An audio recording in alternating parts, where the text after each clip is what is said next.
All right, welcome to Love Always Pottery Studio, and today we're going to talk a little bit about glazing your work. So your piece has already been through the creation process, and it's been dried out and then bisque fired, and now it's time to glaze.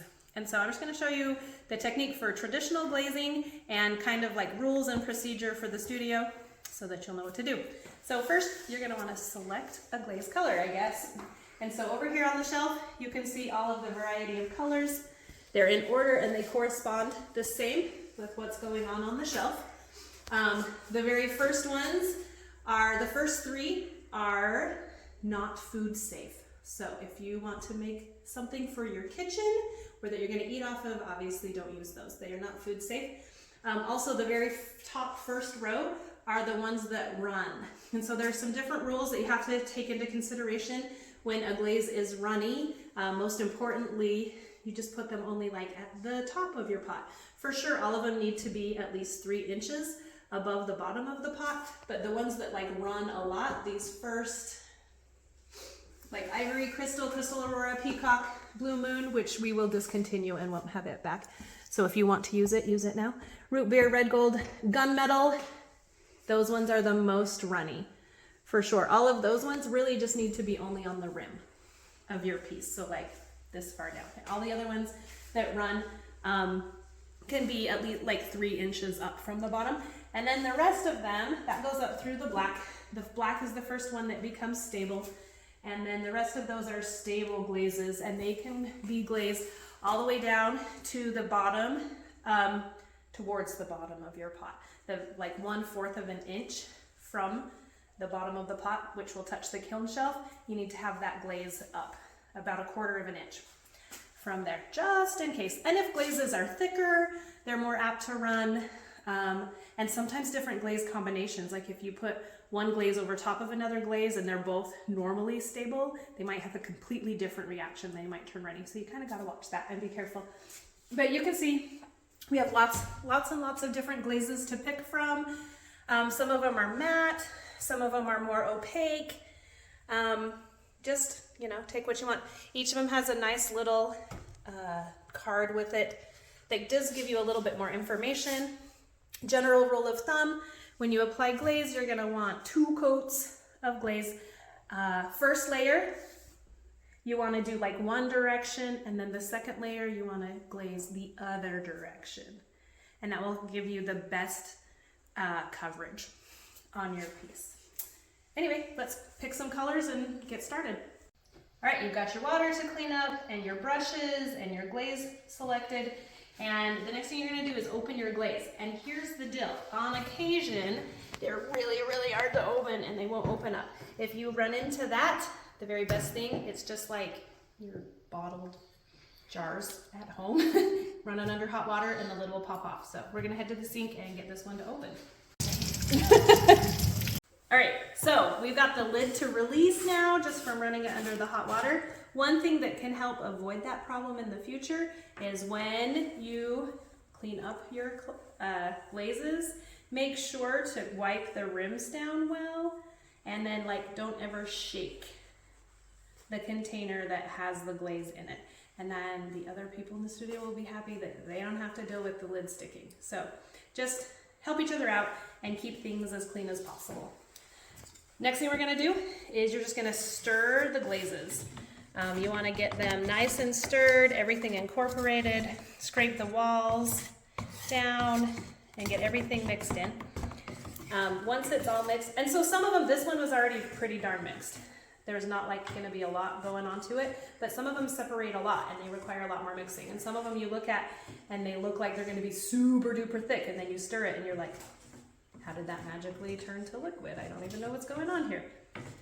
Glaze is funny that way. Once it is all stirred and everything is incorporated and mixed in together, to determine if the glaze is appropriate thickness, kind of a general rule of thumb is like if you were to stick your finger in it and it comes out and you can still see the imprints, like your cuticles or whatever on your finger, then that's actually a pretty good consistency. This one's a little bit thick, so I might go ahead and thin it out.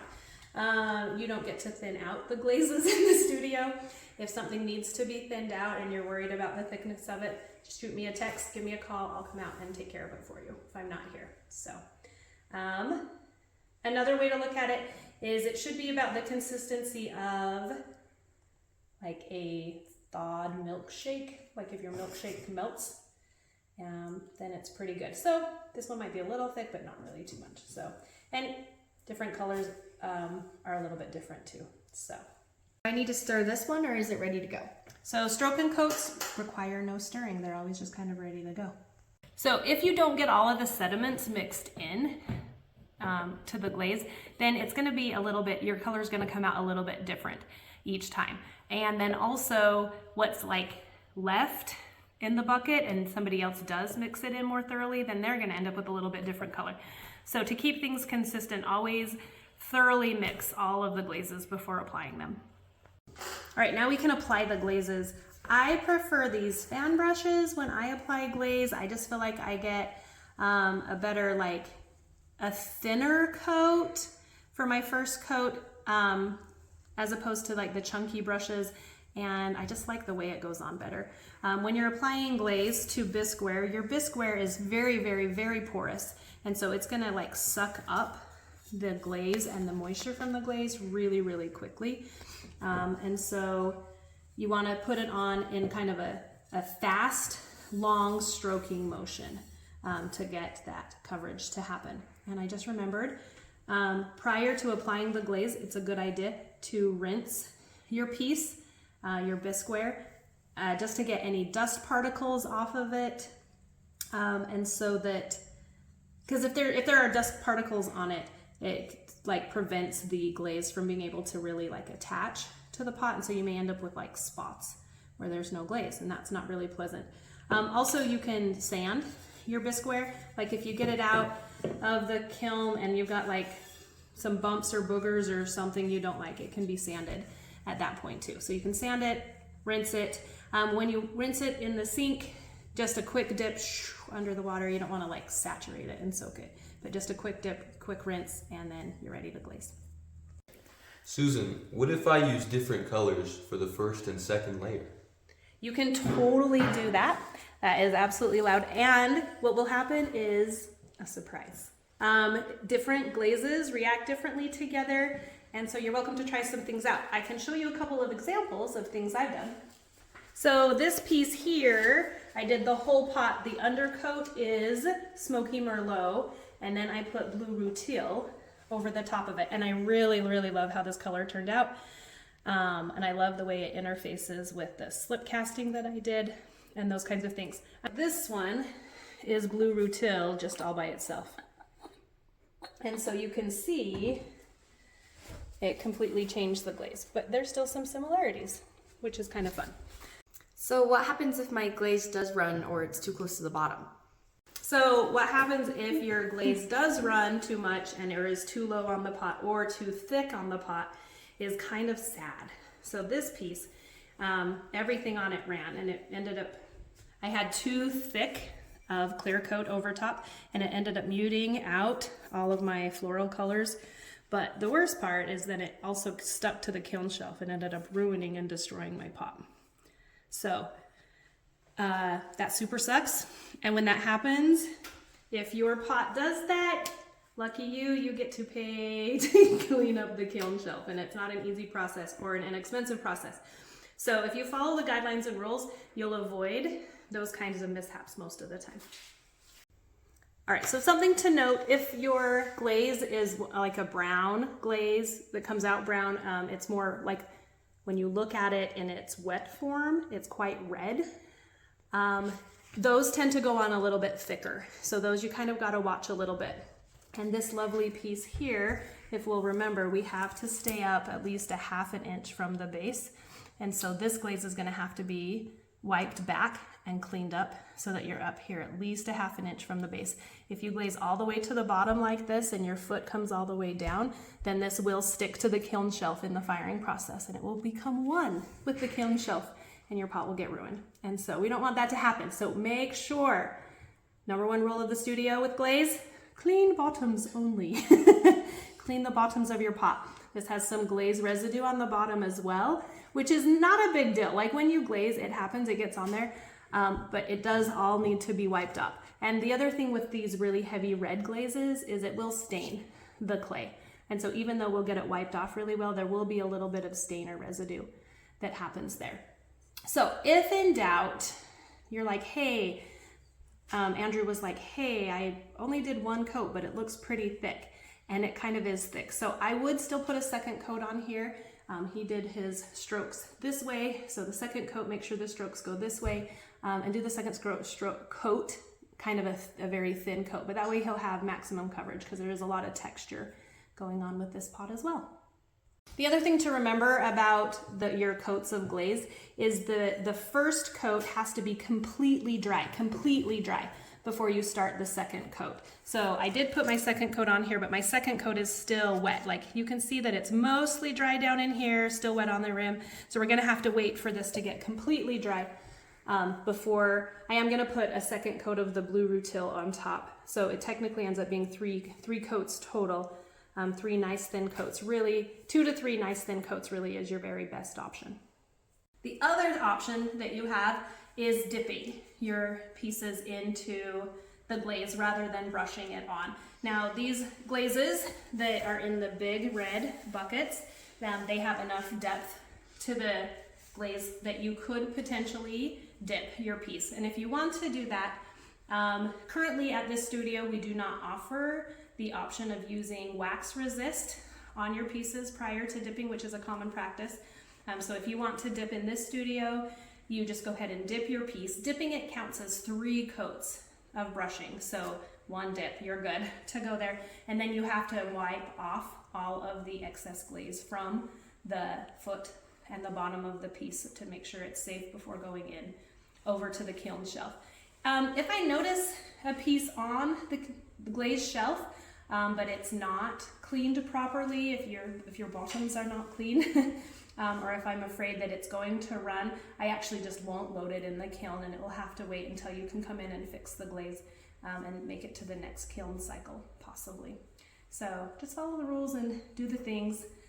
Most important thing is make sure you got that 1/2 inch from the bottom up, and that if you're using a runny glaze, those, like the ones that are like run, these very first few, that make sure it's only like on the rim of the pot. All right, once you're done glazing and you've done all your coats, you'll want to kind of just get as much of the glaze out of the brush as you can and back into the container. With your stick, if you'll just run your fingers down it as well and drip that back in. Preferred that you don't rub it on the rim of the container, just because, like this, because that causes buildup around there, and that's what makes the lid stick. So in order to not have the lid sticking for everybody in the future, use a sponge and just clean up that rim and get it nice and cleaned. And this one, when we stirred it, we could have got those chunks stirred in a little bit better. And if you'll just get the rim nice and clean, the inside of your lid nice and clean, that way when you close it up, it will be easy for the next person to open. Sushi, where do I put the pot now that it's completed? Excellent question, Andrew. So what you're gonna do is you're gonna scan the QR code. There's one here on the wedging table, one on the end of each wedging table. There's one on each of the shelves. There's one at the front of the studio as well as the Paint-A-Pot studio, and you'll log your piece in and then you'll bring it down to the glaze shelf. So what you're gonna do is you're gonna start on the top shelf, and if your pot is shorter than the bottom of this blue tape, it will go on the top shelf. If it's taller, you'll move down one and proceed until you find the shelf appropriate for the size of your pot. So where does yours go, dude?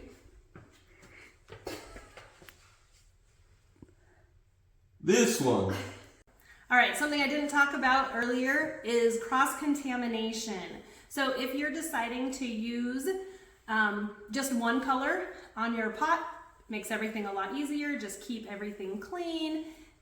Go ahead and glaze your pot, clean the base, before it goes on the kiln shelf. And then just like thoroughly wash your brushes, thoroughly wash the stir stick, and just make sure everything's nice and clean. It gets a little more complicated if you decide to do more than one color. So if you're gonna do your undercoat one color, make sure it's dry thoroughly, completely dry before applying your second coat, which is of a new color, and make sure that the brushes get washed out completely, like all the way completely, like running under the faucet, running completely clear before, or even just use a different brush to apply that second color. And if you can keep the glazes from becoming cross-contaminated, that just kind of cuts down on costs for everybody at the studio, because I don't have to buy new glazes to replace them, because if they do get cross-contaminated, they're not going to function the way they were originally intended.